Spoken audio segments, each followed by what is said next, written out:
오늘 2월 11일 두 번째 강의를 시작하겠습니다.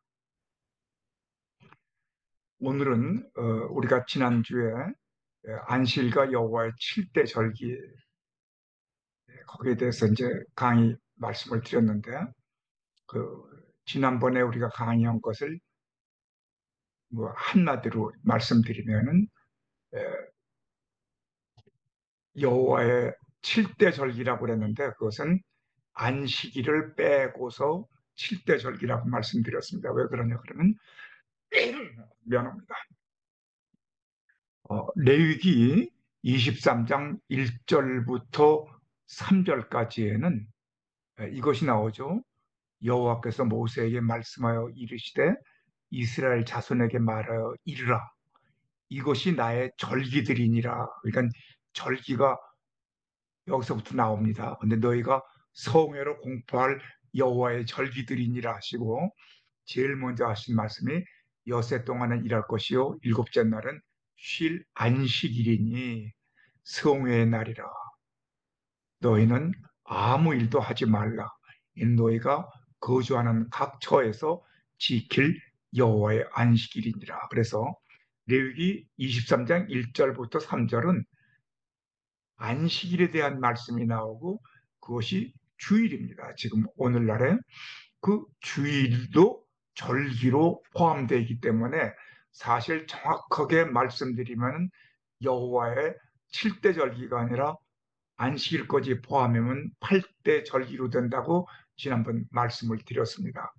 그러나 안식일은 이제 다음 주에 안식일에 대해서 특별한 강의가 있기 때문에 안식일을 제외한 유월절, 무교절, 초실절, 오순절, 나팔절, 속죄절, 장막절에 관해서만 우리가 공부하기 때문에 그래서 7대 절기라고 이렇게 말씀을 드린다고 지난번에 말씀드렸습니다. 그래서 신구약 성경은 예수 그리스도 통한 하나님의 구속사이다. 여호와 하나님께서 모세에게 주신 이스라엘의 8대 절기는 예수 그리스도를 통한 하나님의 구속사이며 신약 시대의 성도들의 심령 속에 나타나는 성령의 역사라고 지난번에 우리가 말씀을 드렸는데 조금 요약하고 이제 곧 오늘은 무교절에 대해서 강의 들어가려고 그래요. 그래서 지난번에 말씀드린 대로 이 유월절, 무교절, 초실절, 오순절, 나팔절, 속죄절, 장막절은 모세에게 주신 말씀이죠. 그리고 이 모세에게 주신 말씀을 예수님께서 지금부터 약 2000년 전에 실질적으로 이 세상에 오셔서 그 7대 절기를 그냥 그대로 이루어 주셨죠. 그래서 지난번에는 이렇게 십자가에서 죽으리라에 대해서 말씀을 드렸고 오늘은 이렇게 무덤 속에 있으리라. 그 무덤 속에 있는 것이 어떠한 깊은 의미가 있는가. 그리고 다음번에는 이제 이렇게 부활하리라. 이렇게 성령을 부어주리라. 그리고 아직은 도래하지 않았지만 이제 이렇게 다시 오리라. 또 타작마장을 정케하리라. 그리고 이 땅에 천년 왕국을 주리라 그러는 것은 앞으로 이제 마지막 시간에 이 강의를 하려고 합니다. 그런데 이 말씀이 중요한 것은 모세를 통하여 미리 그 설계도라 그럴까? 미리 말씀을 해 주셨고 이스라엘 민족에게 그 말씀을 통하여 예수님의 구속사를 구체적으로 이루어 주신 것이 예수님께서 2000년 전에 이 땅에 오셔서 예수님이 태어나셔서 십자가에서 죽으시기까지 그리고 앞으로 재림하실 것을 통하여 예수님을 통하여 그 역사를 나타내 보여주셨고 그리고는 지금 현재는 예수님은 2000년 약 2000년 전이죠. 그리고 모세는 예수님 오시기 1500년 전이니까 지금으로부터 약 3500년 전에 이루어지셨는데 그 구속사가 오늘날 우리에게는 성령으로 나타나고 있다는 것이죠. 그래서 구원의 역사가 나타났고 또 자파쇄의 역사가 오늘 공부하는 것입니다. 그리고 영적 부활의 역사가 나타나고 그리고 성령 세례 성령 충만을 받아서 부르심을 받은 자로서 우리가 어떻게 살아나가야 될 것인가. 그리고 앞으로는 이 성령님을 통하여 예수님의 재림과 또 거룩한 구별, 성별과 백보자 심판과 천년왕국 등 새하늘과 새 땅, 예루살렘, 새 예루살렘 성에 우리가 입성해서 영생을 누리는 그 과정까지 이번에 7대 절기를 통하여 공부하려고 합니다. 그래서 여기를 보게 되면 지난 시간에 우리 공부한 거지만 간단하게 보겠습니다. 이것은 이 7대 절기라고 하지만 아, 유월절, 무교절, 초실절을 함께 묶어서 그 일주일입니다. 함께 묶고 그리고는 또 한 가지는 어, 오순절이죠. 77절이라고도 하고 7749, 그 다음날이 오순절이니까 그래서 오순절이 있고 그 다음에는 가을에 장막절이 있죠. 그 나팔절이라고 해서 나팔절, 속죄절, 장막절에서. 그래서 이 일곱 절기를 세 절기로 나누어 보기도 합니다. 또 그렇게 성경에도 나온 데가 있어요. 근데 레위기 23장에는 자세하게 이 일곱 절기가, 여덟 절기가 다 나와 있죠. 그래서 우리는 레위기 23장을 중심으로 해서 우리가 일곱 절기의 깊은 영적 의미 그리고 예수님이 이루어 주셨고 또 우리가 성령님을 통하여 오늘날 우리의 삶 속에 이것이 어떻게 나타나야 될 것인가 하는 것을 지금 우리가 공부하고 있는 겁니다. 그래서 6월절은 이 사실 여기 니산월로 되어 있습니다. 니산월 그것은 3, 4월인데 니산월을 중심으로 이제 6월절이 생기는데 패스오버가 그런데 니산월이 그때가 바로 첫 달로 삼아라. 다시 말하면 예수님께서 우리가 구속을 받게 돼서 은혜를 받게 돼서 그리스도 안에서 구원을 받게 되는 그래서 그것을 니산월을 아비월로 해가지고 그 유대력을 보게 되면 이거 종교력이라고 그러는데 그 정월이 됩니다. 그래서 니산월하고 아비월은 같습니다. 그래서 이 정월 14일 근데 사실은 그 니산월이죠. 그래서 그 오후에 예수님 바로 십자가에 못 박혀 죽으시는 돌아가신 그 시점이 바로 6월절 그 시간입니다.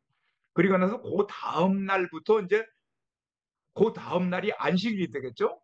예수님이 금요일 저녁이니까 그 다음 날 안식일부터 시작해서 일주일 동안이 지금 이 6월절, 무교절, 초실절이죠.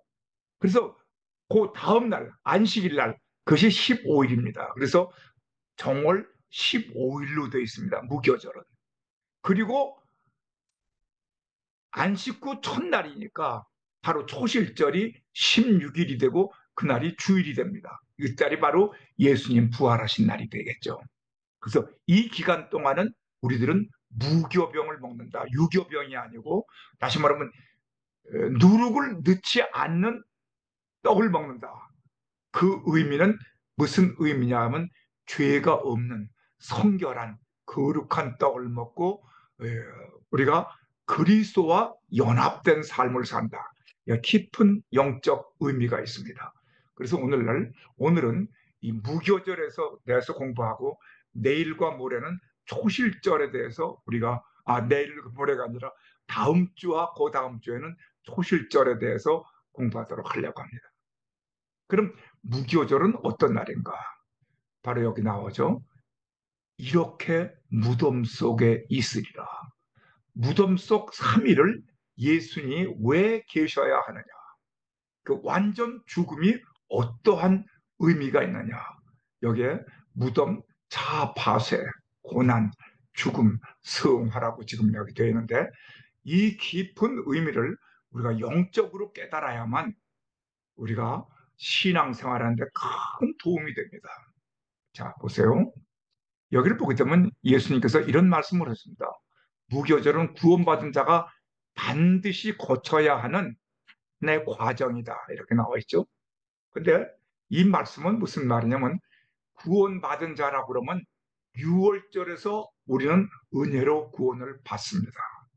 내가 하는 거 아무것도 없는데 하나님의 은혜로 구원을 받습니다. 그런데 이 구원받은 자가 구원받은 것으로 끝인 것이 아니라 그 다음에 내가 다시 죽어야 합니다. 그 진정한 의미를 예수님께서 요한복음 12장 23절에서 25절까지에 나와 있습니다. 예수께서 대답하여 이르시되 인자가 영광을 얻을 때가 왔도다. 내가 진실로 진실로 너희에게 이르노니 한 알의 밀이 땅에 떨어져 죽지 아니하면 한 알 그대로 있고 죽으면 많은 열매를 맺느니라.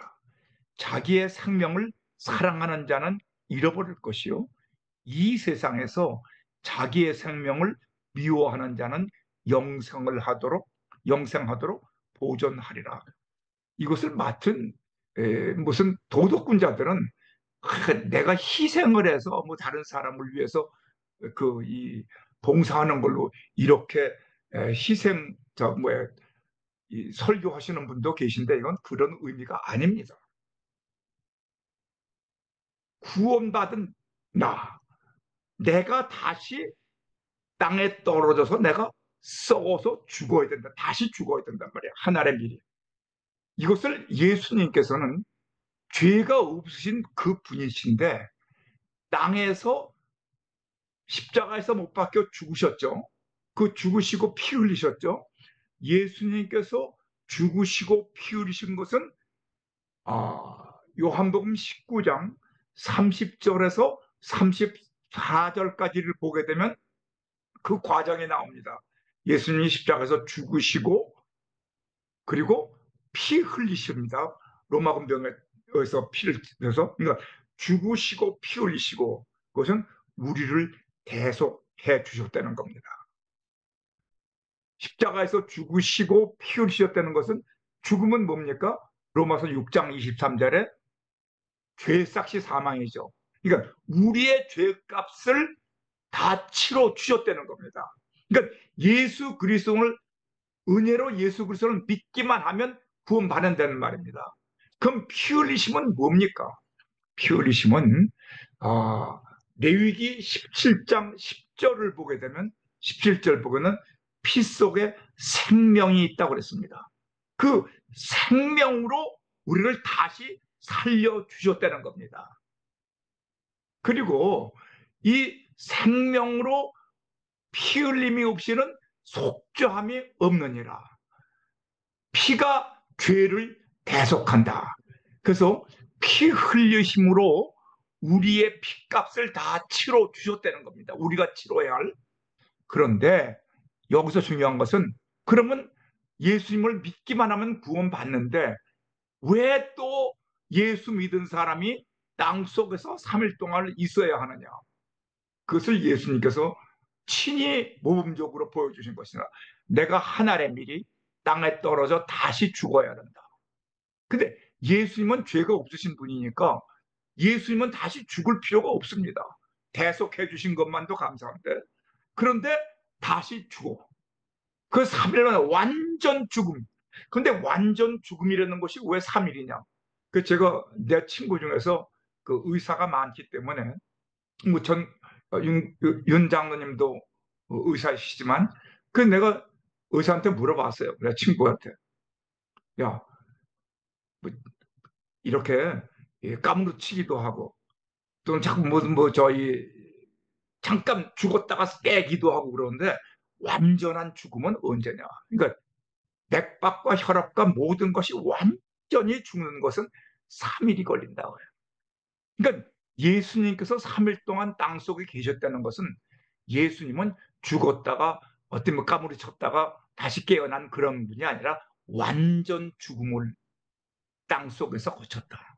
그러니까 우리도 땅 속에서 예수를 믿고 나서 구원받은 사람은 예수님 같이 완전히 죽어야만 죽어야만 우리는 다시 그리스도 안에서 살아날 수가 있다.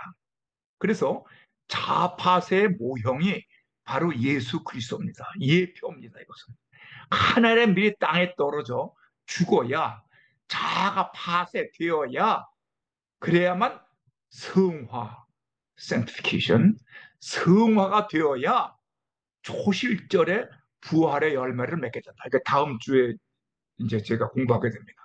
그럼 이 죽어야 된다는 게 무슨 뜻이냐? 죽은 사람이 어떻게 다시 죽어야 되느냐? 이 죽은 사람은 이 무교절에는 무교병을 먹는다고 그랬죠? 그럼 무교병은 뭐냐? 이게 무교병입니다. 이스라엘 민족들이 먹는 이 무교병. 제가 그거 좀 찾아봤어요. 네, 무교병은 예수 그리스도의 살을 뜻합니다. 다시 말하면 누룩, 죄악이 제거된 성화된 삶을 살아야 된다. 다시 말하면 예수 그리스도와의 연합을 얘기합니다. 내가 무교병을 먹어야 된다. 그 말은 내가 죽고 그리스도와 하나가 되어야 된다. 그것이 갈라디아서 2장 20절에 있죠. 내가 그리스도와 함께 십자가에 못 박혔나니 그런즉 이제는 내가 사는 것이 아니요 내 안에 그리스도께서 사시는 것이다. 이제 내가 육체 가운데 사는 것은 나를 사랑하사 나를 위하여 자기 자신을 버리신 그리스도 안에서 사는 삶이다. 예, 무교병을 먹어야지 우리가 세상에 속된 죄악된 누룩이 섞인 이 떡을 먹어서 안 된다. 그렇기 때문에 이 연합이라는 것이 뭐냐면 요한복음 6장 54절과 55절 보면 내가 참된 양식이요 내가 참된 음료다. 바로 예수 그리스도의 살을 뜻합니다. 이 무교병. 그래서 그러면 무슨 뜻이냐? 선악과 내 뜻, 내 견해, 내 혈기대로 사는 삶이 아니라 예수 믿고 있는 난 사람은 믿은 다음에는 하나님께 내 모든 내 뜻, 내 지정의죠, 내 견해, 내 혈기는 하나님께 반납하고 예수 십자가에서 나는 죽고 아버지의 뜻대로 사는 거룩한 삶. 이것이 바로 땅 속에서의 삶입니다. 그런데 이 죽는다는 것이 그렇게 쉽지가 않습니다. 제가 다시 한번 봤어요. 여기를 보게 되면 예수님의 십자가가 있죠. 강도들이 있습니다. 좌우편에. 그런데 예수님은 나세렛, 여기에 요한복음 19장 19절에 20절을 보게 되면 히브리어와 로마어와 헬라어로 나사렛 예수 유대인의 왕이라고 패를 붙였다고 그랬어요. 왜 3개국어로 했을까? 이 당시에 로마가 전체를 로마가 정복하기 전까지는 헬라가 정복을 했습니다. 그 헬라 이전에는 메데 파사 페르시아가 정복을 했습니다. 그 이전에는 바벨론이 정복을 했습니다. 그 이전에는 이스라엘과 유대 땅이었습니다. 유대 땅을 살았는데 거기서 다 정복을 당해서 이제 바벨론, 메데파사, 그 다음에 헬라, 로마 이렇게 있었죠. 근데 그 당시에 이스라엘 민족은 히브리어 아닙니까? 그럼 이 성경을 쓸 때는 히브리 사람이 썼으니까 히브리어로 써서 히브리 사람이나 헬라 사람들은 다 피정복자입니다. 누구한테? 로마에. 그래서 로마는 정복자, 이방인은 누구냐면 헬라. 헬라와 로마가 다 이방인들이지만 로마는 정복자고 헬라는 정복자 중에 정복자가 아니라 피정복자, 그러니까 지배를 받고 있는. 근데 이방인이라고 해서 이방인으로 이제 헬라가 되고, 로마는 이방인 중에서 정복자, 그것은 피정복자. 그리고 히브리 사람 유대인. 그래서 여러분들 보세요. 어, 예수님은 양성을 가지시죠. 다시 말하면 Son of God하고 Son of Man, 신성과 인성을 갖고 계시죠. 근데 신성은 나타나는 복음서가 요한복음이죠. 신성, Son of God에 대해서 쓰신 것이. 그리고 Son of Man에 대해서 쓰신 것이 세 권입니다. 마태, 마가, 누가가 있습니다.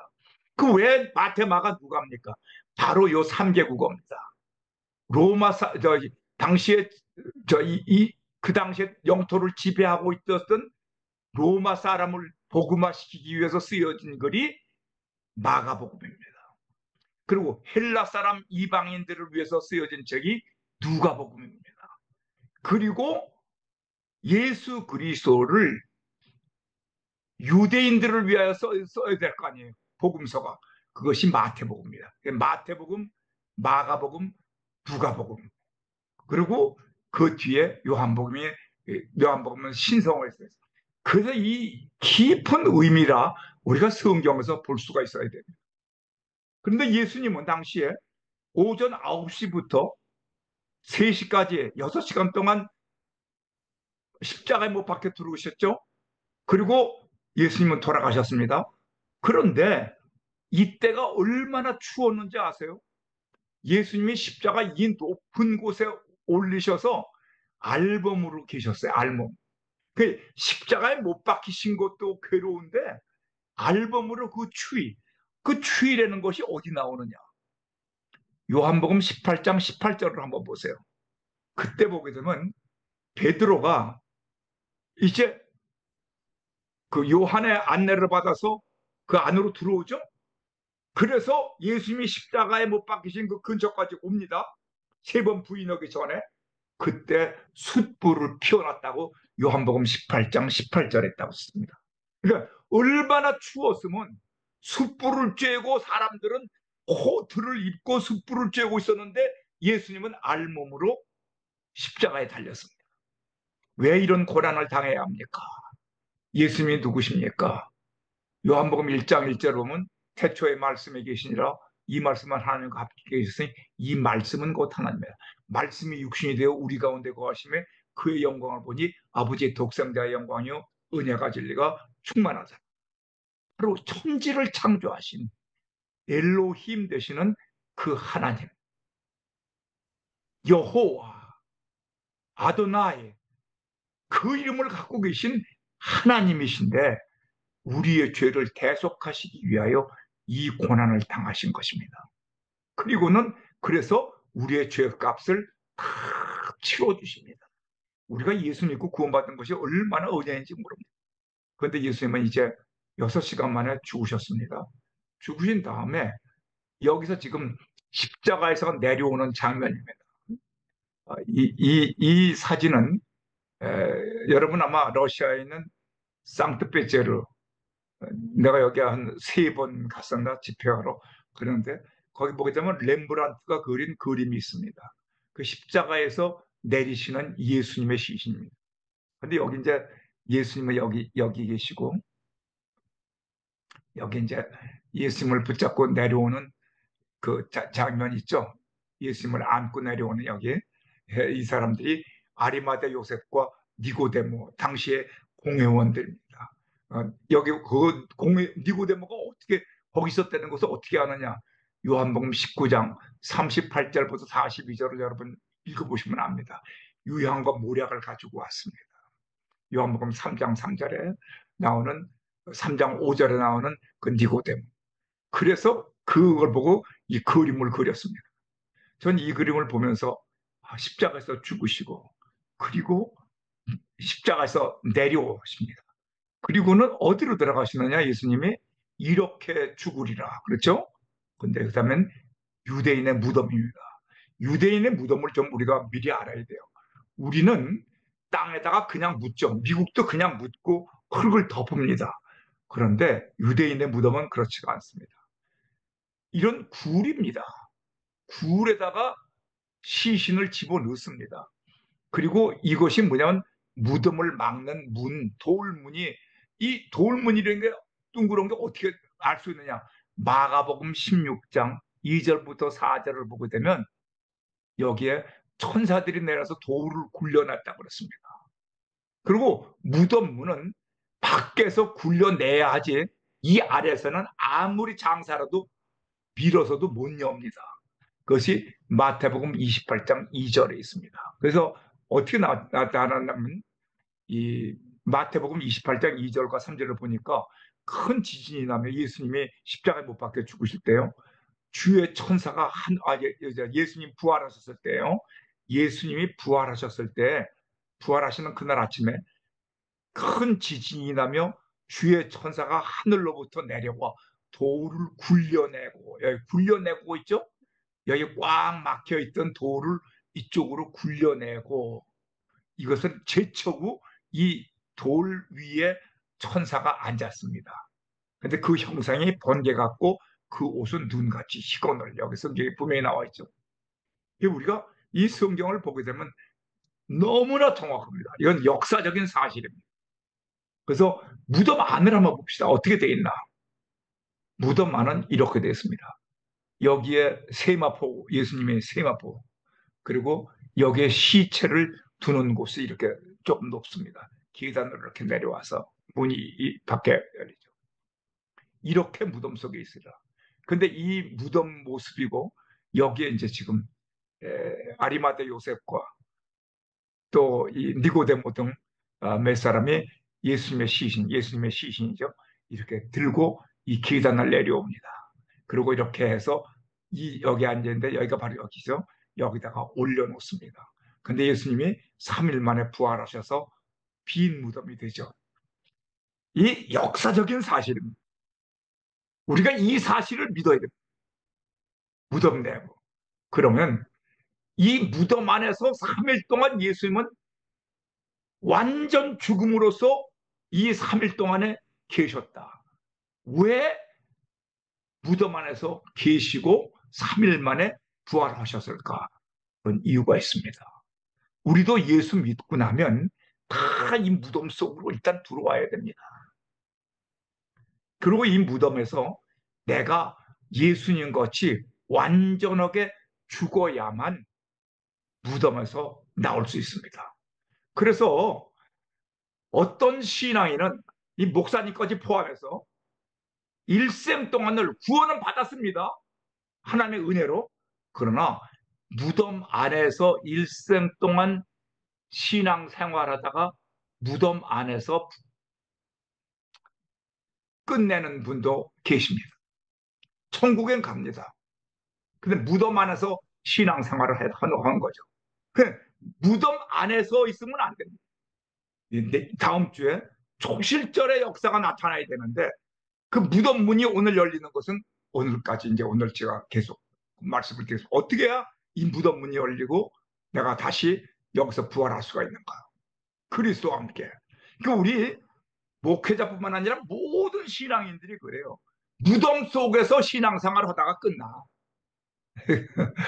그런 사람은 참 불쌍한 신앙인들이죠. 자, 여기 보게 되면 6월절은 뭐냐? 이 6월절이라는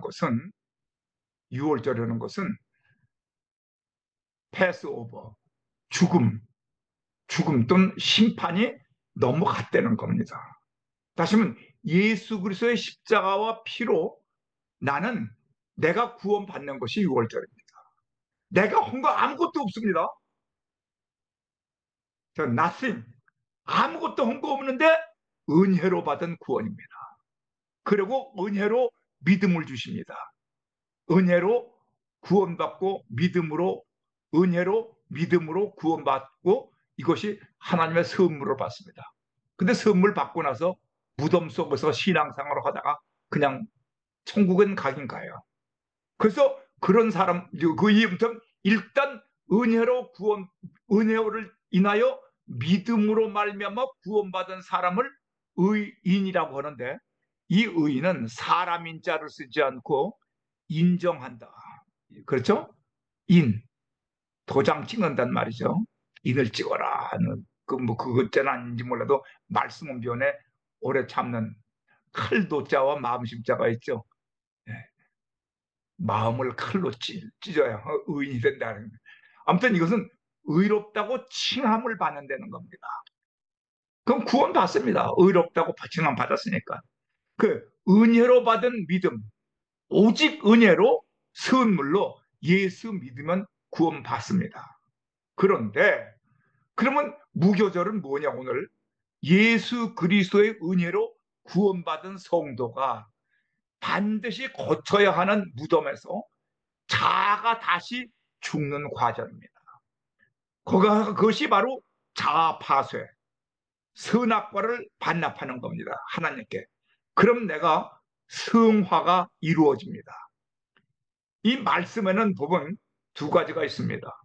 말씀을 듣는 믿음이 있습니다. 왜? 로마서 10장 17절에 믿음은 들음에서 나며 들음은 하나님의 말씀에 있느니라. 그러니까 하나님의 말씀을 들으면 내가 믿음 생깁니다. 그러나 매일 죽는 믿음이 있습니다. 듣는 믿음하고 또 하나는 뭐예요? 이 큐티라든지 또 이렇게 성경을 읽든지 그러면 듣는 믿음으로 내 믿음이 성장합니다. 그런데 그것으로는 안 돼요. 죽는 믿음이 있어야 돼요. 이것이 곧 고린도전서 15장 31절입니다. 이 듣는 믿음이 뭐냐 그러면 누가복음 9장 23절 나 자신을 부인하고 내가 그리스도와 함께 십자가에 못 박혔나니 다시 말하면 내가 나 자신을 부인하고 내 십자가를 지고 나를 쫓을 것이니라. 내가 나는 날마다 죽노라. 이 바울 사도가 쓰신 거죠. 고린도전서 19장 30절. 내가 매일 죽는 믿음을 살아야 됩니다.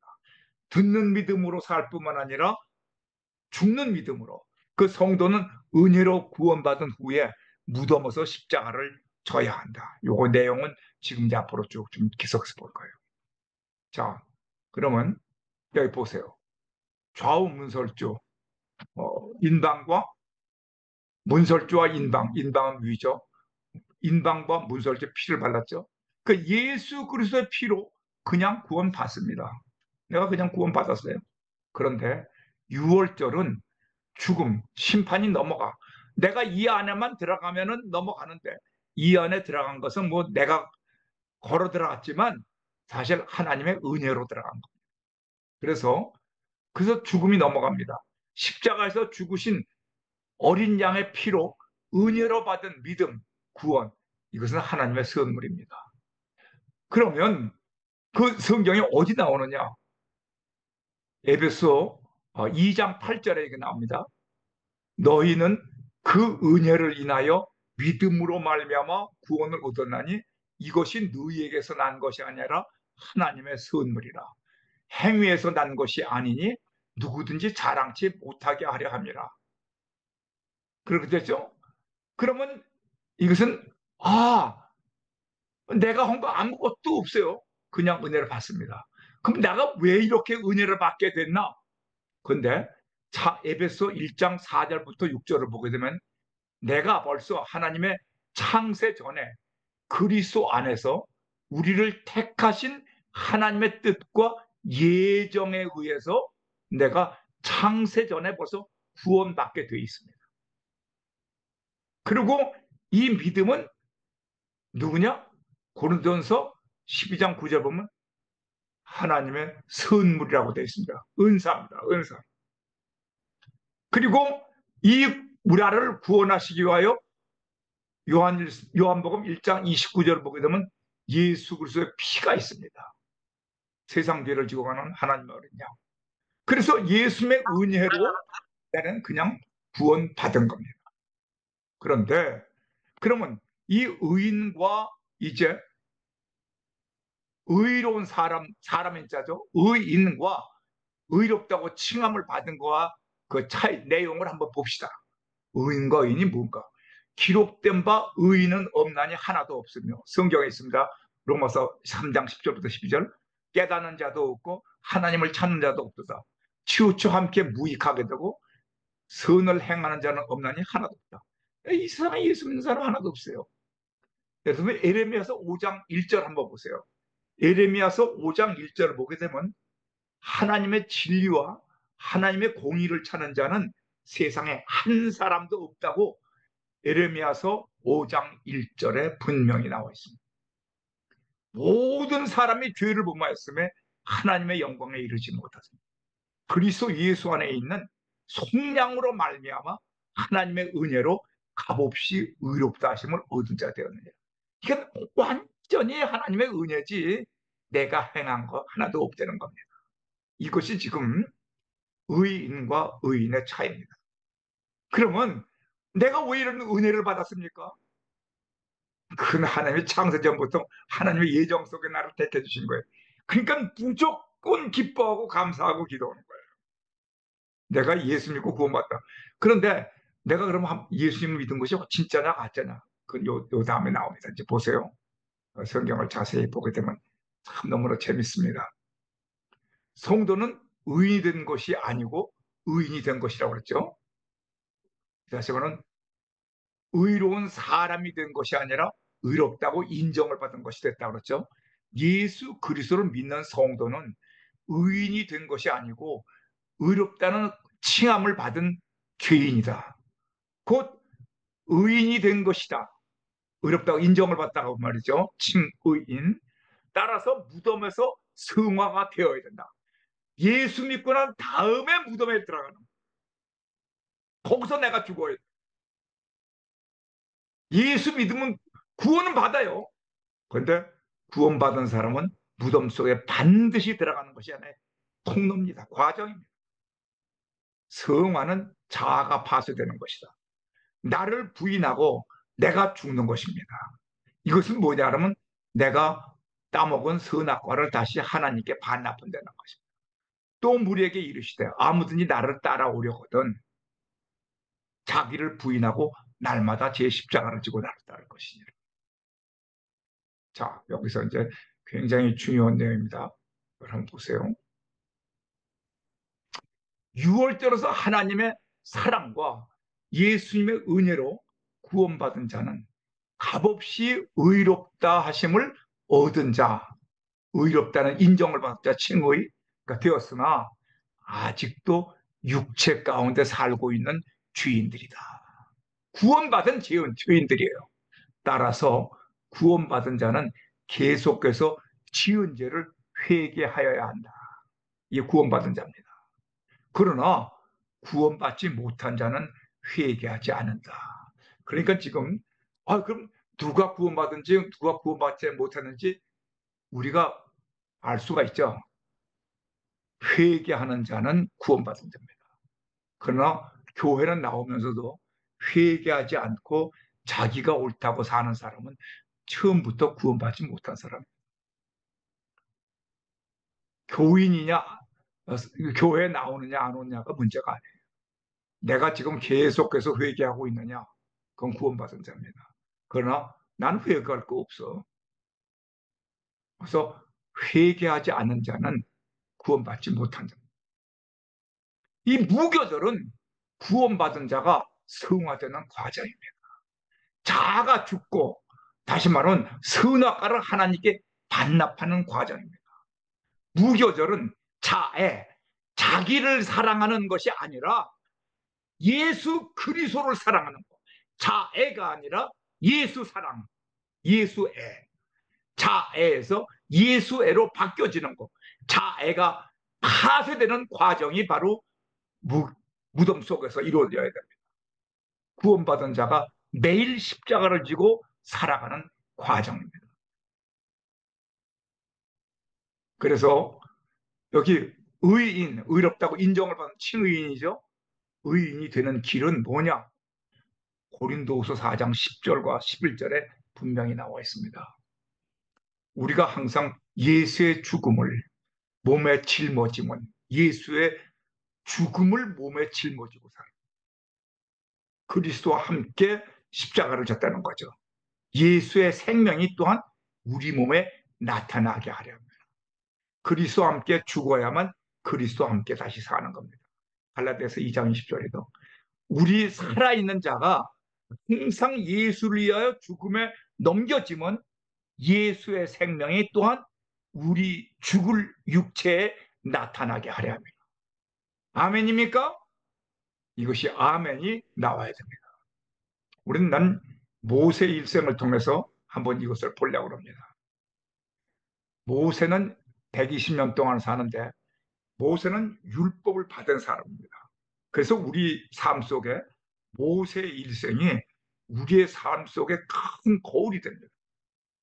예수님이 오시기 약 천, 이천, 삼천, 어, 이, 약 3천 년 전이죠.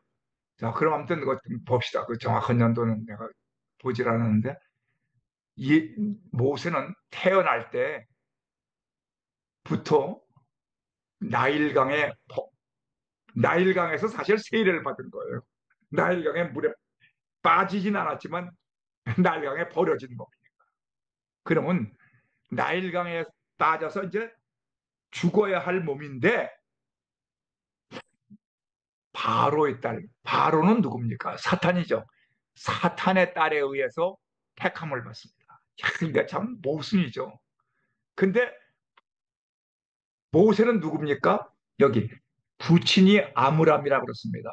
모친은 요게벳이라고 그렇습니다. 이게 다 레위인들입니다. 레위인들. 유대인 중에서 나중에 제사장들이 되는 그 제사장 족속의 자녀로 태어나서 사탄한테 구원을 받습니다. 그래서 그러나 사탄한테 구원은 받지만 때로는 하나님은 사탄도 사용해 주셔요. 바로도 사용해 주시고 골리앗도 사용해 뭐 여러 가지 다 주님이 사용해 주셔요. 그런데 누구한테 유아 교육을 받게 하시는지 아십니까? 바로의 딸, 사탄의 딸에게 구원은 받고 어머니 요게벳에 가서 유아 교육을 받게 합니다. 한 어, 거의 10년 동안을 유아 교육을 받습니다. 그때 철저한 레위 민족으로서 신앙 교육을 받습니다. 그리고 애굽 궁궐로 들어옵니다. 거기서 40년 동안을 삽니다. 40년 동안을 살면서 육체적인 훈련 교육을 받는데 많은 유혹과 시험이 있겠죠. 그러나 유아 교육이 그렇게 중요합니다. 그 신앙에 의해서 절대로 사탄의 유혹에 빠지질 않습니다. 그래서 40일 될 때까지 여자의 유혹이 얼마나 많았고 거기서 뭐 권력 무슨 뭐 저희 뭐 여러 가지 권세 돈 뭐 여자 말할 것도 없는 그 유혹이 있었겠죠. 그러나 유아 교육으로 그걸 다 이겨냅니다. 그리고 히브리 사람을 치는 애굽 사람을 쳐서 죽입니다. 그것이 탄로가 나서 결과적으로 살인자가 돼서 사탄과의 영적 투쟁 40년을 마치고 이제 여기서 도망자가 됩니다. 예. 나일강에 버려진 모세. 그 다음에 미디안 광야로 도망을 칩니다. 이 미디안 광야로 가서도 또 어려움을 당합니다. 이방인 제사장한테 구원을 받습니다. 이것도 이방인 제사장입니다. 그런데 미디안 광야로 도망쳤을 때는 도망자, 살인자, 쫓기는 자가 돼서 거기서 제사장의 청함을 받아서 이방인 제사장의 딸, 이방인 제사장은 이드로입니다. 이드로의 사이가 됩니다. 그래서 십보라하고 결혼을 합니다. 제사장의 딸입니다. 그리고 게르소모고 엘리에셀을 낳습니다. 두 아들을 낳습니다. 그리고는 그는 참 여기서는 이 저 40세까지는 사탄과의 영적 투쟁이었죠. 그렇잖아요. 근데 이 80세가 될 때까지는 사실 자포자기에 난 인생이라고 봐요. 다시 말하면 자포자기는 자기 자신과의 영적 투쟁입니다. 야, 나, 나 레위인의 자손이야. 우리 아버지가 아므람이고 우리 어머니는 요게벳이야. 그리고 하나님의 자녀라는 것을 나는 분명히 알고 있었는데 사탄과의 투쟁에서 도망자가 됐고 살인자가 됐고 쫓기는 자가 돼서 이제 이방인의 구원을 받고 맨 처음에 사탄에게 구원받고 이방인의 제사장에게 구원을 받고 그리고는 이제 난 이방인의 제사장에 따르고 결혼을 해서 자식을 낳았어. 이건 완전히 자포자기뿐만 아니라 자포자기한 게 아니라 거기서 자기 자신과의 싸움입니다. 자기 자신과는. 그래서 유아 모태 신앙이 그렇게 중요합니다. 자신과의 투쟁에서 가진 거 아무것도 없습니다. 이드로의 양을 치고 있는 것뿐입니다. 그 양도 내 양 아닙니다. 이드로의 양입니다. 그런데 단 자유인입니다. 왜? 아직 노예가 되진 않았어요. 그래서 신발을 신고 있었습니다. 자유인은 신발을 신고 있습니다. 그런데 이제 세 번째로 80이 됐을 때 하나님을 만납니다. 호렙산에서 장인 이드로의 양을 치는 목자 모세가 하나님의 산 호렙의 이름에 여호와의 사자가 떨기나무 불꽃 안에서 모세야 모세야 하시매 내가 여기 있나이다. 이리로 가까이 오지 말라. 네가 선 곳은 거룩한 땅이니 네 발에서 신을 벗으라. 그런데 여기서 모세가 신을 벗는다는 것은 이건 정말 이 완전 죽으라는 얘기입니다. 신을 벗으면 뭐가 돼요? 노예가 되는 겁니다. 당시의 신은 노예들만 신을 벗었습니다. 나는 자유인인데 이 마지막 나에게 남아있는 신라 같은 그 자존심, 그 자존심이죠. 나는 아직 노예는 아니야. 자유인이야. 근데 자유인인데 이 신을 벗어? 그럼 난 노예되란 말은 아니야. 하나님께서 모세에게 이르시되 이리로 가까이 오지 말라. 네가 선 곳은 거룩한 땅이니 네 발로 신을 벗으라. 출애굽기 3장 5절에 나옵니다. 근데 여호수아에게도 했습니다. 모세 바로 제자죠. 여호수아가 길갈에서 여호와의 군대 장관이 여호수아에게 이르되 네 발에서 신을 벗으라. 네가 선 무슨 거룩한 땅이니 여호수아가 그대로 행하니라. 그러니까 여호수아 5장 19절은 여호수아는 금방 신을 벗었어요. 그래서 여리고성을 무너뜨릴 수가 있었습니다. 금방. 그런데 모세는 여기서 신을 벗지 않고 질질 끕니다. 출애굽기 3장 보세요. 3장 4장까지. 3장 4장을 보게 되면 모세가 하나님과의 계속 배웁니다. 나는 말을 못하는 사람입니다. 나는 뭐 당신의 이름이 뭡니까? 나는 그들이 나에게 보낸 사람의 여호와가 누구냐 그러면 내가 뭐라고 얘기해야 됩니까? 그냥 질질 끕니다. 왜? 신발 벗으면 끝나는 거니까. 그런데 이 거룩한 땅이라고 그랬는데 과연 세상에 거룩한 땅이 있는가? 한번 창세기 3장 17절을 한번 봅시다. 아담에게 이르시되 네가 내 아내의 말을 듣고 내가 네게 먹지 말라 한 나무의 열매를 먹었었죠.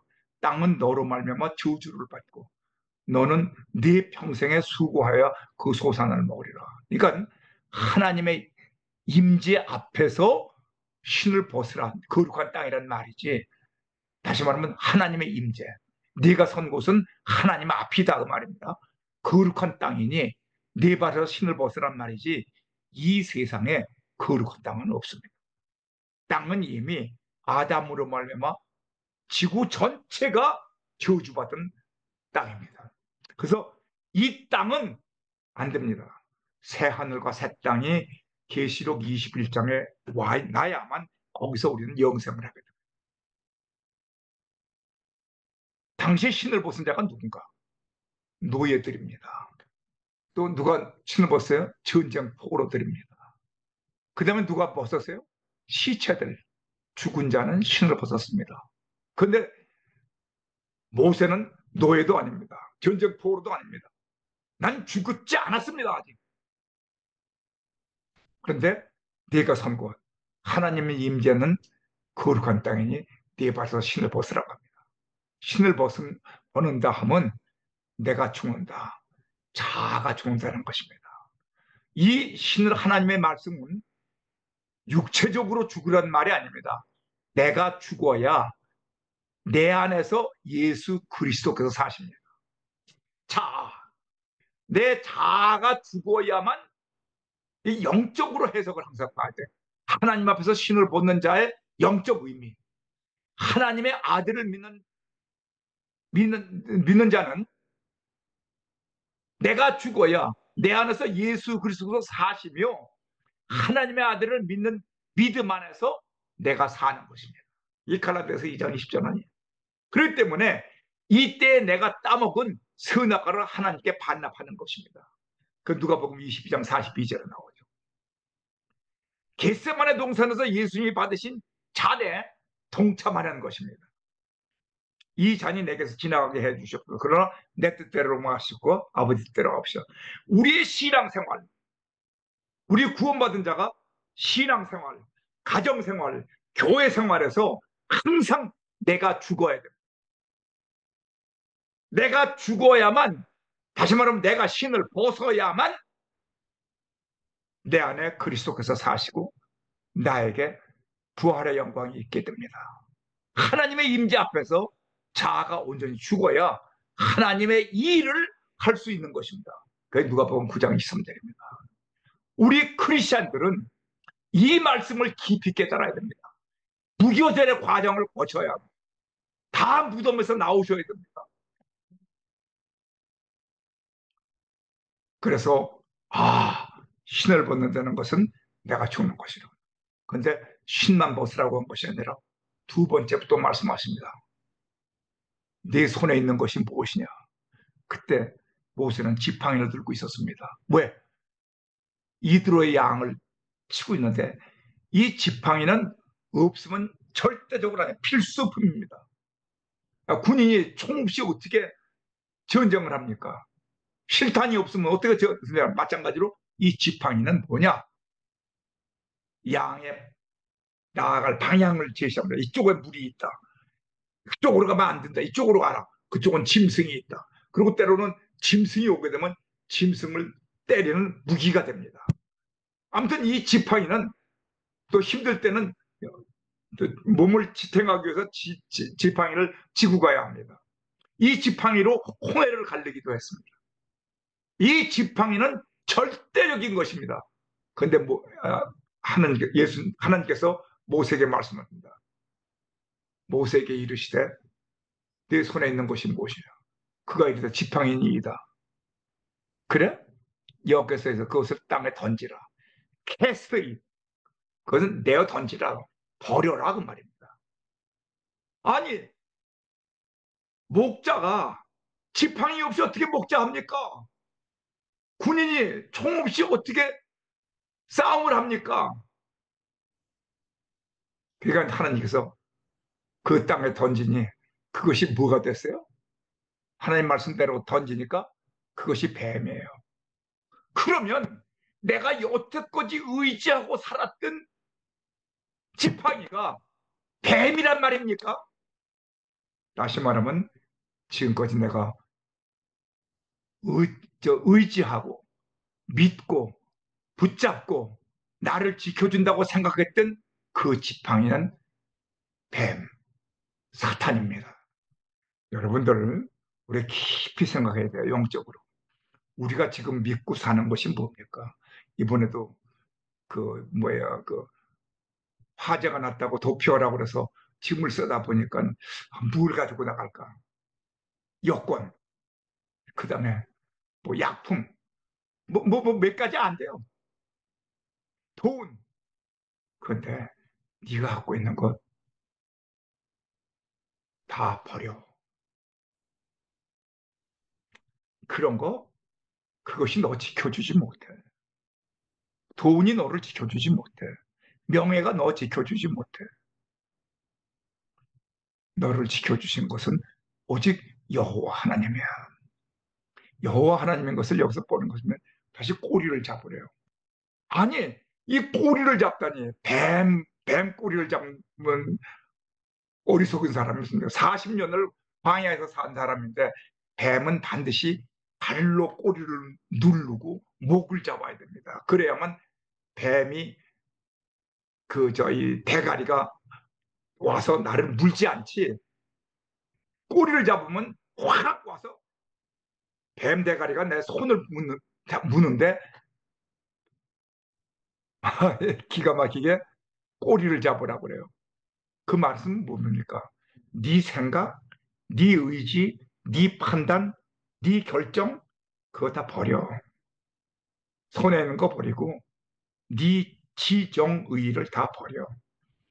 이제부터는 내가 너의 주인이야.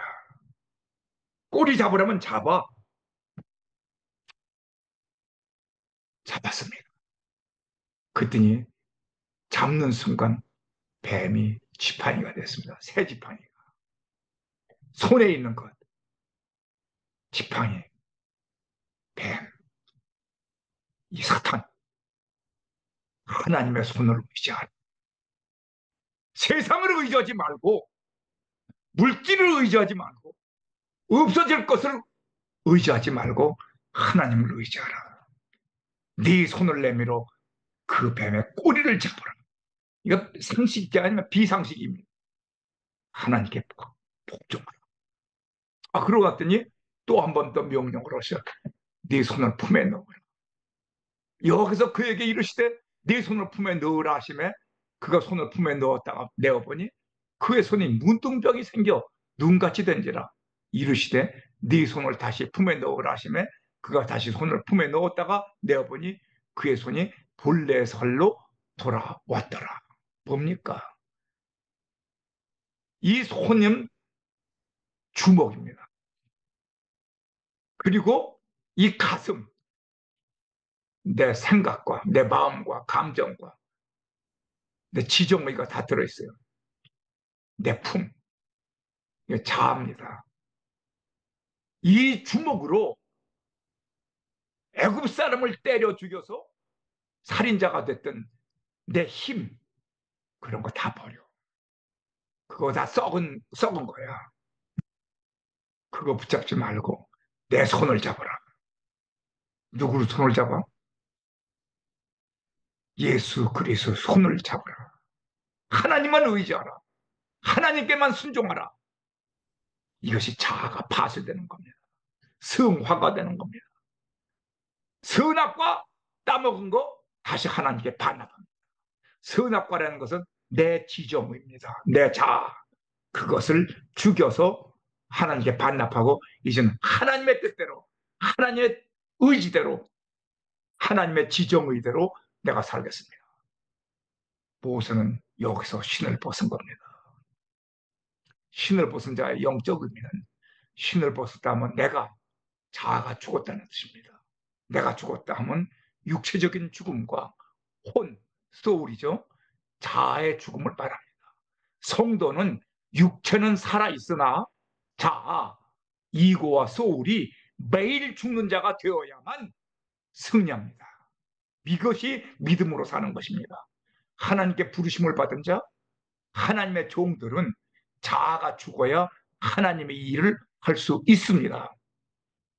아무든지 나를 따라오려거든 자기를 부인하고 날마다 제 십자가를 지고 나를 따를 것이니라. 나는 날마다 죽노라. 아멘. 바울은 이 고백을 했던 것입니다. 하나님의 종들은 그럼 언제 어디서 신을 벗었나? 이것이 무덤에서 다 나온 5사람만 내가 골라봤습니다. 성경에서. 아브람과 이삭, 모리아산 번제단에서 신을 벗었습니다. 아브라함과 하나님이 그에게 일러 주신 곳에 이른지라. 이에 아브라함이 그곳에 제단을 쌓고 나무를 불려놓고 그의 아들 이삭을 결박하여 제단 나무에 놓고 손을 내밀어 칼을 잡고 그 아들을 잡으려 하니 여호와의 사자가 하늘에서부터 그를 불러 이르시되 아브라함아 아브라함아 하시는지라. 아브라함이 이르시되 내가 여기 있나이다 하매 사자가 이르되 그 아이에게 손을 내지 말라. 그에게 아무 일도 하지 말라. 네가 네 아들 네 독자까지도 내게 아끼지 아니하였으니 내가 이제야 네가 하나님을 경외하는 줄 알겠노라. 여기서 지금 보세요. 제가 이 성경을 찾아보니까, 이 이삭이 한 16살 됐을 때더라고요. 그러면 아브라함은 114, 5세, 15, 6세가 됐습니다. 그럼 115세 된, 5, 6세 된 사람이, 15세나 16세 된 그 젊은 그 소년을 저 산에서 도망치면 잡을 수 있습니까? 그건 말도 안 되죠. 백세커녕 지금 우리도 15, 6세 된 사람을 따라가지 못하는데. 그런데 이삭은 거기서 아버지한테 묶였습니다. 잡혀서. 이게, 야, 야, 아브람보다 이삭을 먼저 생각해. 그럼 이삭은 왜 아버지가 제단을, 뭐입니까? 번제단을 해고 나무를 벌려놓고 지금 아들을 제물로 삼으려고 하는데 거기서 왜 제물이 되려고 나왔을까요? 도망치지 않고 아버지의 믿음을 보았기 때문에. 이 자녀 교육을 가장 잘 시킨 사람이 아브라함입니다. 아브라함의 이삭은 아브라함을 믿었습니다. 야, 나도 아브라함 같은 정말 자녀가 믿을 수 있는 아빠가 되었으면 얼마가 좋을까. 그리고 아들이 잡히니까 그 아들을 또 아낌없이 그 믿음 그대로 정말 죽이려고 했습니다. 칼로 제물을 삼은 거죠. 이 모리아산에 있는 산에서 제단을 쌓은 그 나무를 벌려놓고 그 아들 이삭을 결박하여 제단 나무 위에 놓고 죽이려고 하는 그 자리에서 아브라함과 이삭은 동시에 하나님께 완전히 인정을 받은 겁니다. 그것이 신을 벗는 겁니다. 내가 좋아요. 나의 삶 속에 가장 귀한 것, 그 귀한 것을 하나님께 바칠 수 있는 아브라함.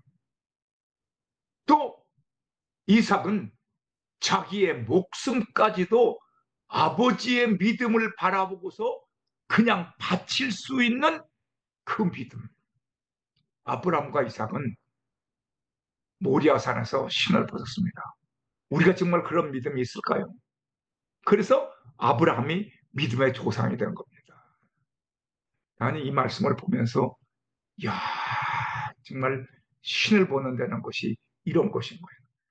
여러분들 예수님을 향하여 그 마리아가 요한복음 13장에 나오죠. 12장 3절이죠. 12장 3절에 마리아가 옥합을 깨뜨리고 그 향유를 분 가장 귀한 것을 하나님께 바친다. 정말 독생자 이삭을 하나님께 바친다. 자기의 목숨을 하나님께 바친다. 이것이 바로 신을 벗는 것입니다.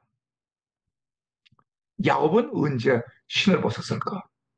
야곱은 홀로 남았더니 어떤 사람이 날이 새도록 야곱과 씨름하다가 자기가 야곱을 이기지 못함을 보고 그가 야곱의 환도뼈를 치매 야곱의 환도뼈가 그 사람과 씨름할 때 위골되었더라. 그가 이르되 날이 세려하니 나로 가게 하라. 야곱이 이르되 당신이 내게 축복하지 아니하면 가게 하지 아니하겠나이다. 그 사람이 내게 이르되 네 이름이 무엇이냐? 그가 이르되 야곱이로소이다. 그가 이르되 내 이름을 다시는 야곱이라 부를 것이 아니요 이스라엘 부를 것이니 이는 내가 하나님과 사람으로 더불어 겨루어 이겼습니다. 야곱이 청하여 이르되 당신의 이름이 알려주셔서 그 사람이 이르되 어찌하여 내 이름을 묻느냐 하고 거기서 야곱에게 축복한지라. 근데 이 많은 사람들이 야곱이 거기서 기도했다고 그러는데 기도한 내용은 그 내가 그거 찾아 놓고 여기 적지를 않았는데 몇 장 이전에 에, 야곱이 정말 하나님께 기도하는 장면이 나옵니다. 그리고 여기는 기도하는 장면이 아니라 그야말로 라헬까지, 라헬, 저, 레아는 먼저 보냈죠. 그 자녀들. 그리고 라헬까지 보내고 그 그까지 요셉까지 보냈습니다. 베냐민은 아직 안 나왔지만 그 다 보내고 자기 홀로, 야곱은 홀로 남았더니 말이죠. 야곱 야동 날터에서 홀로 남아서 무슨 생각을 했을까? 이땐 생각에 잠겼습니다. 정말 내가 어떻게 하면은 에서로부터 구원을 받을 수 있을 것인가? 그 이 생각 저 생각 하는데 그때 어떤 사람이 찾아왔습니다. 여기 기도 온 게 아닙니다. 어떤 사람. 그것이 하나님이 보내주신 천사인지 누군지 모릅니다. 그 사람이 와서 밤새도록 야곱과 씨름했다는 것은 육시적인 씨름이 아닙니다. 영적 씨름입니다. 야곱의 자아와 어떤 사람이 권고하는 그 자아가, 다시 말하면 너 자아를 죽여라. 자아가 죽이고 하나님께 순종해라. 자아의 싸움이에요. 자기 자신과의 싸움이에요. 이 자기가 야곱을, 근데 야곱이 원체 고집이 세고 자아가 세기 때문에 이 어떤 사람이 이기지 못했다고 그랬습니다. 그 말은 야곱이 굴복을 안 했다는 겁니다. 하나님께 굴복을 안 했어요. 굴복을 안 했는데 이기지 못함을 보고 그가 어떤 사람이죠? 야곱의 환도뼈를 치매. 그 말은 뭐냐면 야, 이거 안 되겠다. 그래서 환도뼈를 쳤습니다. 이 환도뼈를 쳤다는 것은 곧 그 순간에 야곱은 자아가 죽었다는 겁니다. 그래서 이 환도뼈가 위골이 됐어요. 하지만 이렇게 튀어나왔죠. 그러니까는 그제서야 자기가 죽었기 때문에 이제는 이 사람이 보통 사람이 아니로구나. 그리고 거기서 항복을 하나님 앞에 항복했다는 겁니다. 위골될 때. 그러고 나서는 이제 네가 이제 죽었으니까 나는 간다. 그러니까 환도뼈가 위골될 때 야곱은 사실은 죽은 겁니다. 신을 벗은 겁니다. 위골될 때 신을 벗은 겁니다. 야곱이 이르되 당신이 내게 축복하지 아니하면 내게 지나가지 않겠습니다. 왜? 이제는 죽었기 때문에, 자가 죽었기 때문에 하나님께 축복을 간구하는 겁니다. 그러니까 하나님은 그때 이름을 바꿔줍니다. 야곱이 아니고 무엇으로? 이스라엘로. 여기서 축복을 받습니다. 내가 죽어야만 하나님께 축복을 받는 겁니다.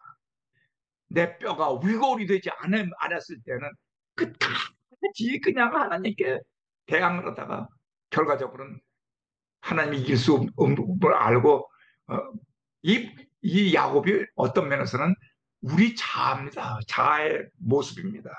그러나 하나님께서는 그냥 내버려 두시지 않으시고 나를 영적으로 죽여주십니다. 위골되게 환도뼈를 치십니다. 그리고 내가 하나님 앞에 항복하도록 합니다. 항복하도록 해 놓으시고 그러고 또 하나님께서 뭐라고 하신다? 네가 사람과 겨루어 이겼다.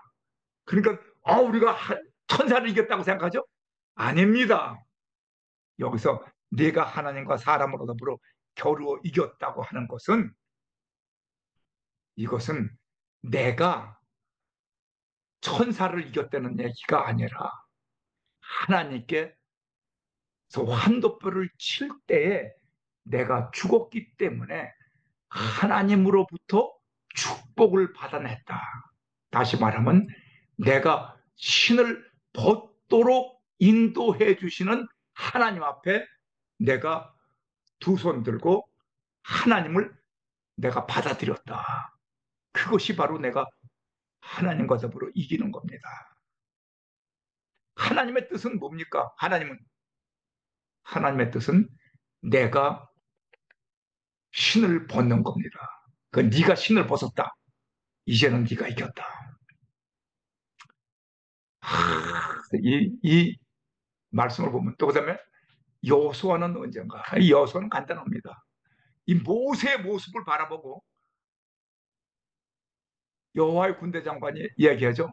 여호수아가 여리고에 가까이 이르렀을 때 눈을 들어본즉 한 사람이 칼을 빼어 손에 들고 마주서 있는지라. 여호수아가 나아가서 그에게 묻되 너는 우리를 위하느냐 우리의 적들을 위하느냐니. 그가 이르되 아니라 나는 여호와의 군대 장관으로 대장으로 지금 왔느니라 하는지라. 여호수아가 얼굴을 땅에 대고 엎드려 절하고 그에게 이르되 내 주여 종에게 무슨 말씀을 하려 하시나이까. 여호와의 군대 장관이 여호수아에게 이르되 네 발에서 신을 벗으라. 네가 선 곳은 거룩하니라 하니 여호수아가 그대로 행하니라. 여기서 근데 금방 나오죠. 모세의 믿음을 보고 금방 신을 벗었습니다. 그래서 여호수아는 사실 가장 믿음의 사람입니다. 여호수아가 가나안 땅으로 들어간 다음에 뭐 여기도 나중에 또 설명할 때가 있겠지만 모든 사람이 다 이 여호수아 마지막 장에서 고별 설교를 할 때 모든 사람이 다 다른 신을 섬길지라도 나와 내 가족은 여호와만 섬기겠노라. 여호수아가 가장 믿음으로 산 사람 중에 하나죠. 왜? 모세를 통하여 참 믿음을 배웠습니다. 이삭은 아브라함을 통하여 믿음을 배웠고 여호수아는 모세를 통하여 믿음을 배운 사람입니다. 그래서 금방 신을 벗었습니다. 그런데 다윗을 봅시다. 이 다윗이 신을 벗는 것은 언제인가? 사울이 블레셋 사람을 쫓다가 돌아오매 어떤 사람이 그에게 말하여 이르되 보소서 다윗이 엔게디 광야에 있더이다 하니 사울이 온 이스라엘에서 택한 사람 3천 명을 거느리고 다윗과 그의 사람들을 찾으러 들염소 바위로 갈새 길가 양의 우리에 이른즉 굴이 있는지라 사울이 뒤를 보러 들어가니라. 다윗과 그의 사람들이 그 굴 깊은 곳에 있더니 다윗의 사람들이 이르되 보소서 여호와께서 당신에게 이르시기를 내가 원수를 네 손에 넘기리니 네 생각에 좋은 대로 그에게 행하라 하시더니 이것이 그날이니이다 하니 다윗이 일어나서 사울의 옷을 겉옷자락을 가만히 비니라. 여기 사무엘상 24장 1절부터 4절에 나오죠. 이 여러분 극장에 들어갈 때 먼저 들어간 사람은 캄캄해져서 다 보이죠. 그래서 동공이 줄어들었으니까.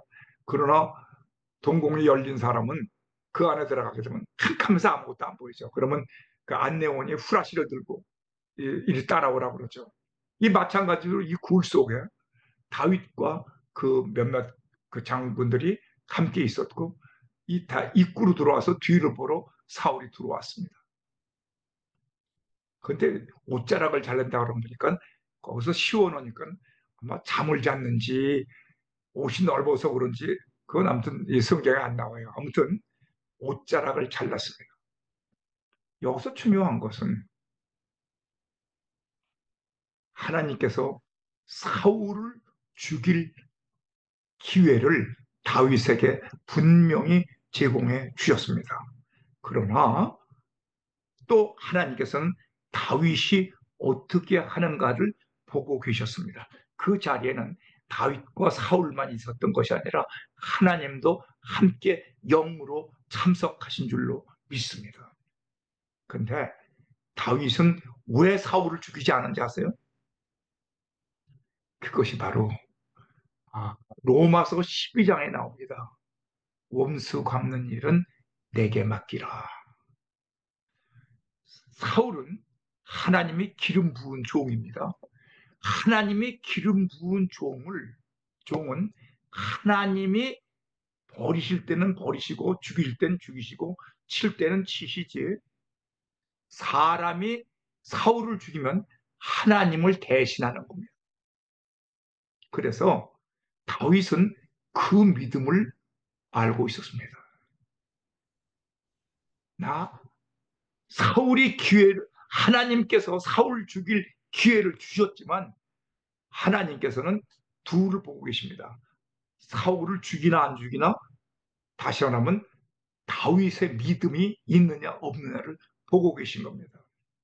그런데 다윗은 그때 하나님을 믿는 믿음을 버리지 않았습니다.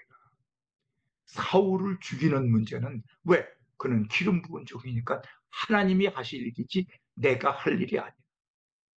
그래서 옷자락만 잘르어서 나중에 내가 여기 있었습니다 하고 나중에 이제 얘기할 때 그때에도 옷자락 자른 것 가지고도 가슴 아파했습니다. 다시 말하면 신을 벗은 겁니다. 신을 벗었다는 것은 나는 죽고 내 안에 그리스도께서 사시는 것이다. 하나님의 일은 하나님이 하신다. 내가 하나님의 그 보좌, 하나님의 보좌, 하나님의 왕좌에 올라서서 내가 하나님 노릇하지 않겠다. 그것이 신을 벗는 겁니다.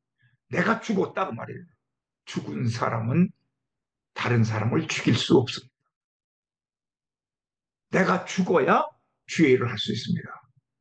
이 일 이후에 다윗은 골리앗을 죽일 수 있는 능력을 하나님께서 베풀어 주셨습니다. 참, 이 상황을 보면서, 야, 다윗은 언제 신을 벗었나? 아브라함은 언제 신을 벗었나? 자, 아마 다윗의 손으로 여호와의 기름 부은 자를 치지 않겠다. 여기 지금 말씀을 드렸고, 그 다음에 요나를 한번 봅시다. 요나는 선지자입니다. 근데 선지자가 하나님께서 니느웨는 어디입니까? 아수리아의 수도입니다. 그러니까 이스라엘 민족의 아주 원수입니다. 다시 말해 여기서 말하자면 평양을 가서 공격해라 그 말입니다. 평양을 가서 공격해라 아니라 평양을 가서 전도해라. 그러니까 저희 우리 북한의 평양과 마찬가지로 니느웨는 아수리아의 수도인데 아수리아의 수도에 가서 복음을 전하라. 그러니까 그 복음 전해서 예수 믿고 구원받으면 안 되잖아요. 그러니까 지금 다시스로 도망을 칩니다. 그러다가 하나님께서 다시 요나를 물에 이제 던져 넣으시죠. 그래서 요나가 선지자인데 하나님의 선지자인데 하나님의 말씀 하나님은 다시 저 니느웨로 가라. 그런데 요나는 니느웨는 아수리안의 그 수도인데 거기에 복음을 전해서 만일 예수 믿고 구원받으면 어떻게? 그러니까 나는 다시스로 도망쳐. 그래서 하나님의 말씀을 배반하고 도망칩니다. 그래서 거꾸로 하나님께서 붙잡아다가 다시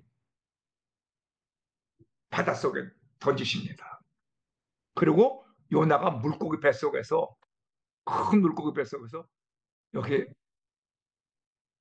신을 벗는 모습이 나옵니다. 요나가 물고기 뱃속에서 그의 하나님 여호와께 기도하여 이르되 내가 받은 고난으로 말미암아 여호와께 불러 아뢰었더니 주께서 내게 대답하셨고 내가 스올의 뱃속에서 부르짖었더니 주께서 내 음성을 들으셨나이다. 주께서 나를 깊은 속 바닷 가운데에 던지셨으므로 큰 물이 나를 둘렀고 주의 파도와 큰 물결이 다 내 위에 넘쳤나이다. 내가 말하기를 내가 주의 목전에서 쫓겨났을지라도 다시 주의 성전을 바라보겠나이다 했던 아이다. 물이 나를 영혼까지 둘렀으며 기품이 나를 에워싸고 바다 풀이 내 머리를 감쌌나이다. 여기 요나서 2장 1절에 나오죠. 이 죽음의 과정에서 다시 요나는 신을 벗고 하나님께 돌아오는 모습을 볼 수가 있습니다. 그러니까 우리가 어느 때 신을 벗었느냐?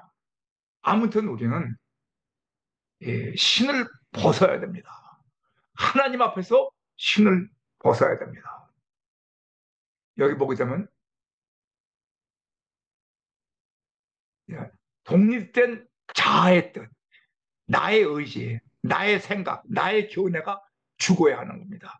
하나님께로부터 독립된 나의 뜻, 나의 의지, 나의 견해를 죽이지 않으면 사탄이 나의 뜻, 나의 의지, 나의 견해, 나의 혼에 붙어서 사탄이 붙습니다.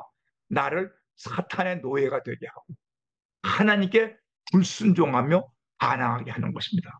그래서 평강의 하나님이 친히 너희를 온전히 거룩하게 하시고 너희 온 영과 혼과 몸이 우리 주 예수 그리스도께서 강림하실 때 흠없게 보존되기를 원하노라. 데살로니가서 5장 23절에 나오죠. 내 영과 혼과 몸이 내 자아가 살며 내 뜻, 내 의지가 살면은 거기에 사탄이 붙습니다. 그렇기 때문에 그것이 죽어야만 신을 벗어야만 하나님께서 내 안에서 강하게 역사하시는 겁니다. 자아가 온전히 죽어 멸절되면 무덤 문을 밖에서 열어주신다. 그게 어디 나오냐? 에스겔서 27장, 37장 11절 13절을 보게 되면 에스겔서 37장입니다. 또 내게 이르시되 인자야 이 뼈들은 이스라엘 온 족속이라. 다시 말하면 자기가 살아서 지금 무덤 속에서 살아있는 그 이스라엘 민족입니다. 이스라엘 민족이 그 무덤, 예수 믿고 구원받은 사람 무덤 안으로 들어간다 그랬죠? 무덤에서 언제 이스라엘 민족이 나오게 되는가 한번 보세요. 예수 믿고 구원받은 사람은 일단 무덤에 들어갑니다.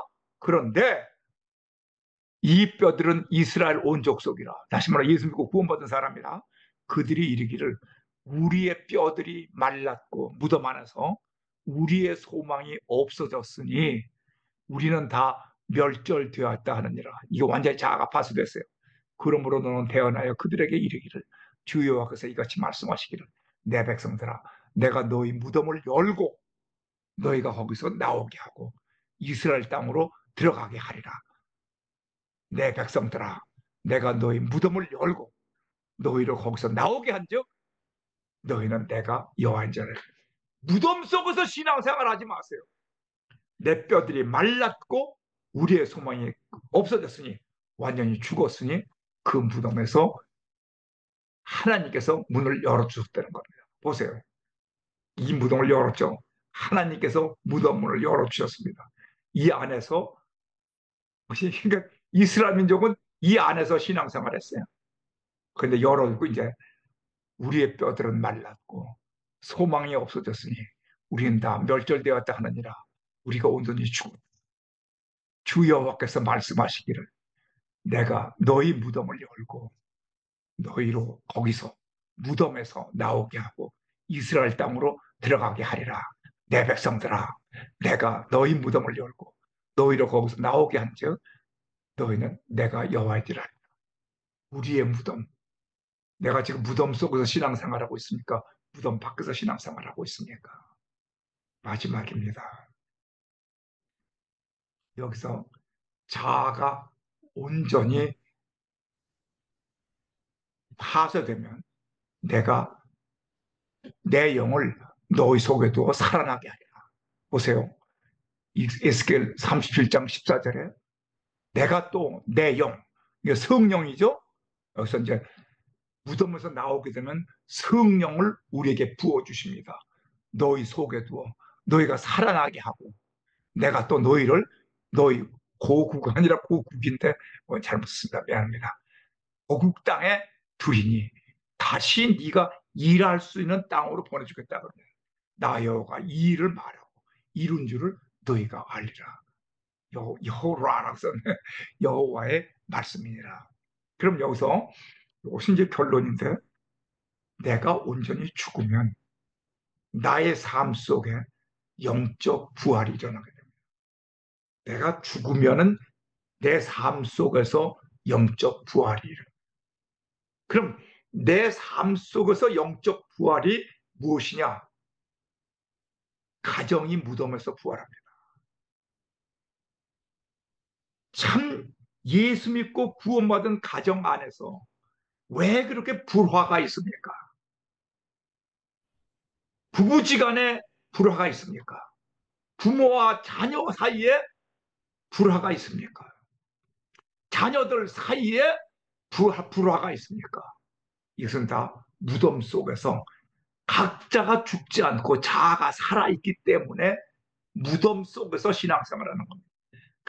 그냥 교회 가면서도 싸우고 교회 갔다 와서도 싸우고 교회 안에서도 성경 어떤 분 내가 이렇게 한번 이렇게 바로 앞에서 앉는 분이라 내가 이렇게 보니까 내가 서서 이렇게 보니까 그분은 우리 목사님이 그 은혜로운 말씀을 오시는데 그 은혜로운 말씀 보지 않고 난 눈에 이렇게 보이는 거죠. 그 사람은 카톡을 보고 있더라고요. 이게 지금 사탄은 계속해서 우리에게 말씀이 들어오도록 눈과 귀를 다 막고 있습니다. 가정의 불. 이게 무덤 속에서 신앙생활하는 거예요. 카톡은 아예 꺼서 주머니에 집어넣어 놓으세요. 근데 우연히 이렇게 보니까는 아유 바로 앞에 사람이라 그게 보이잖아요. 자녀가 무덤에서 부활합니다. 자녀가 그 삶이 참그 삶 속에 뭐 물질적으로 부자가 된다 무슨 뭐 그런 것이 아니에요. 영적으로 그 자녀가 아주 풍요로운 삶을 살고 있는 것 아시죠? 주님이 내 안에 계시면 내가 너를 풍요하게 해주리라. 하나님이 해주시는 그 풍요, 그 abundantly 그 삶을 영적으로, 물질적으로 이 사업도 마찬가지입니다. 우리의 사업이 무덤 안에서 크리스찬이 사업하시는 분들 계세요. 아주 힘듭니다. 그러나 무덤에서 부활한 신앙인의 사업, 물질도 부활합니다. 질병에서도 무덤에서 부활하는 역사가 나타나게 됩니다. 어느 때 자아가 온전히 죽어야, 다시 말하면 내가 신을 벗어야 내 삶 속에 영적 부활의 기쁨이 나타나고 그 기쁨을 체험하게 되는 것입니다. 이것이 바로 무교절입니다. 여러분, 무덤 속에서 신앙생활 하시겠어요?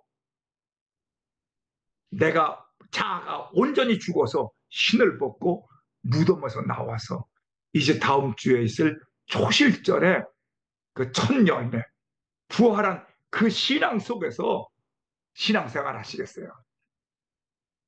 이 무덤 속에서 신앙생활하는 사람은 데살로니가서 5장 23절이 없습니다. 주 안에서 항상 기뻐하라. 쉬지 말고 기도하라. 범사에 감사하라. 그거 없습니다. 없습니다. 빌립보서 4장 4절 내가 다시 말하노니 기뻐하라. 감옥 속에서도 기뻐할 수 있는 거 아니에요. 감옥 속에서 감옥 밖에 있는 성도들을 위하여 기뻐하라고 말하는 것은 자아가 죽었기 때문에 바울은 이렇게 담대하게 얘기할 수 있었던 줄로 믿습니다. 이것이 바로 무교절의 축복입니다. 주 안에서 승리하는 여러분과 내가 되기를 간절히 기도합니다. 잠깐 기도하겠습니다. 고맙고 감사하신 아버지 하나님, 우리가 지금 구원받은 것은 사실입니다. 하나님의 은혜로 하나님께서 믿음을 주시고 구원해 주시고 또 뿐만 아니라 하나님께서 나와 하차하신다고 그렇게 믿고 있으면서도 내 실질적인 신앙생활은 무덤 속에서 신앙생활하고 있습니다. 내 자아가 죽지 않았기 때문입니다. 내 뼈가 말랐고 내 생기가 없어졌으니 완전히 내가 에스겔서 37장 11절에 있는 말씀대로 내가 죽고 나면 하나님께서 무덤 문을 여시고 나로 하여금 다시 이스라엘로 보내서 하나님과 더불어 승리의 삶, 부활의 삶, 초실절의 삶을 살게 해 주신 줄로 믿습니다. 아버지, 6월절에서 구원받은 것으로 만족하지 않게 해 주시고